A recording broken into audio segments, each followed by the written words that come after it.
মা তুমি এখানে চা বেচতেছো, তুমি আমার আর কত কষ্ট দিই। আমার বউ আমার বললো চা বিক্রি করছো, আমি এই কথা শোনার পরে নিজেরা সামনে রাখতে পারি। আমি এই জন্য তোমাকে নিতে আসছি। আমি থাকতে তুমি এত কেন কষ্ট করো, ভিক্ষা করো, চা বিক্রি করো, এত কিছু দরকার কি তোমার?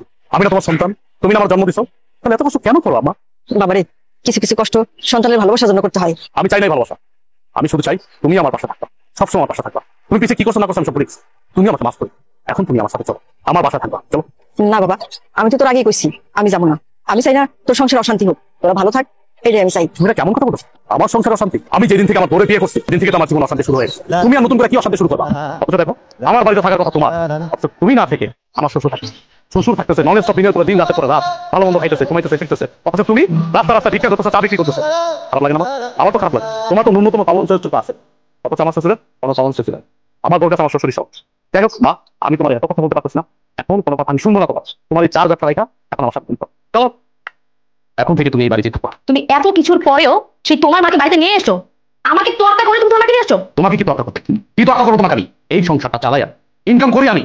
আমি পাঁচতলায় বসে এসির বাতাস খাবো, আর আমার মা রাস্তা রাস্তা চা বিক্রি করবে, ভিক্ষা করবে, সে গাছের নিচে থাকবে। দেখো, এই সংসারটা আমার, এই সংসারটা আমি মেনটেন করি, তাই আমি যা বলবো তাই হবে। আমি তোমার মাকে নিয়ে থাকবো না এই বাড়িতে। কে কার সাথে থাকবে বা না থাকবে এটা একান্ত ডিসাইড করবো আমি। তুমি ডিসাইড করার কে?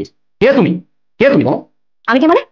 আমি তোমার বউ, এই বাড়িটা আমার, আর এই সংসারটাও আমার। এই সংসারের সব দায়িত্ব আমি পালন করি, তুমি তো তেমন কিছু পারো না। তো আমি এই সংসারে যে ডিসিশন দিব সেটাই ফাইনাল। আর তোমার মা তোমার ছোট ভাই ঘরে টিকতে পারেনি, আমার ঘরে কেন টিকবে? তোমার কি মনে হয় যে উনি অত ভালো একটা মেয়ের সাথে টিকতে পারো না, আমার সাথে টিকতে পারবে? কখনোই না। আমি তোমার মাকে নিয়ে এই এক ছাদের নিচে কোনো দিনও থাকবো না। এখনো সময় আছে, তোমার মাকে বের করো। বাহ, এই বাড়ি তোমার, তোমার কথা মতো চলবে। এই বাড়ি আমার, আমি আমার টাকা দিয়েছি, পরিশ্রমের টাকা দিয়ে কিনেছি। আর চাকরিটা করেছি পরিশ্রম করে, কিন্তু চাকরি করে টাকাও পাবেন ভাই। হ্যাঁ মানলাম, তোমার বাবা আমাকে চাকরি দিয়েছে, সে অনেক সহযোগিতা করছে, আমি পর্যন্ত টাকা দিয়ে দেবো, কিন্তু তুমি কোনো কথা বলবা না আমার মার বিষয়ে। আমি বাড়িতে থাকতে তোমার মা এই বাড়িতে থাকতে পারবে না, তাহলে তোমার সাথে আমার সংসার টিকবে না। কি হচ্ছে ভাই, এটা ঠিক করছে আপনার মেয়ে আমার মাকে এই বাড়ি থেকে বের হয়ে যেতে, আমার মাকে সহ্য করতে পারছে না। আপনি জিজ্ঞেস করেন কেন আমার মাকে সহ্য করতে পারছে না? আমার মা গরিব, এই জন্য। বাবা দেখো, মহিলার দিকে তাকাও। এই সেই মহিলা যে কিছুক্ষণ আগে আমাদের কাছে চা বিক্রি করেছিল।